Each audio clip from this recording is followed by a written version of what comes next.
نماز کی فکر اپنے اوپر فرض کر لو، خدا کی قسم دنیا کی فکر سے آزاد ہو جاؤ گے اور کامیابی تمہارے قدم چومے گی۔ انسان کو اچھی سوچ پہ وہ انعام ملتا ہے جو اسے اچھے اعمال پر بھی نہیں ملتا، کیونکہ سوچ میں دکھاوا نہیں ہوتا۔ انسان جب زندگی کے امتحانوں سے گزر کر پتھر ہو جاتا ہے تو کوئی دل دکھا بھی دے تو برا نہیں لگتا۔ پرانے لوگ سمجھدار تھے، تعلقات سنبھالتے تھے، پھر لوگ پریکٹیکل ہو گئے، تعلقات سے فائدہ نکالنے لگے۔ اب لوگ پروفیشنل ہیں، فائدہ ہو تو تعلق رکھتے ہیں۔ تم کسی کے ساتھ بھلائی کرو، تمہیں اس کا بدلہ برائی کی صورت میں ملے تو سمجھ لو کہ تمہاری نیکی قبول ہو گئی۔ انسان کے اندر الفاظ اور احساسات اس وقت زیادہ شدت سے بولتے ہیں جب کوئی سننے والا نہ ہو۔ اچھے لوگوں سے بھی غلطیاں ہو جاتی ہیں، اس کا مطلب یہ نہیں کہ وہ برے ہو گئے، بلکہ اس کا مطلب یہ ہے کہ وہ بھی انسان ہے۔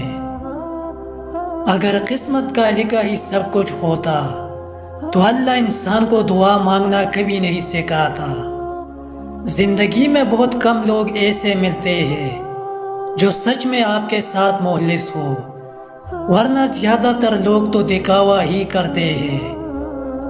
حاسد کے لیے بس یہی سزا کافی ہے کہ جب تم خوش ہوتے ہو تو وہ غمگین ہو جاتا ہے۔ نبھانا جس کو کہتے ہیں وہ کچھ ہی لوگوں کو آتا ہے۔ بڑا آسان ہے کہنا مجھے تم سے محبت ہے۔ دنیا کا سب سے مشکل کام اس بات کی وضاحت کرنا ہے کہ آپ کسی کے ساتھ کتنے سچے اور مخلص ہیں۔ فاصلوں کا احساس تب ہوا جب میں نے کہا ٹھیک ہوں اور اس نے مان لیا۔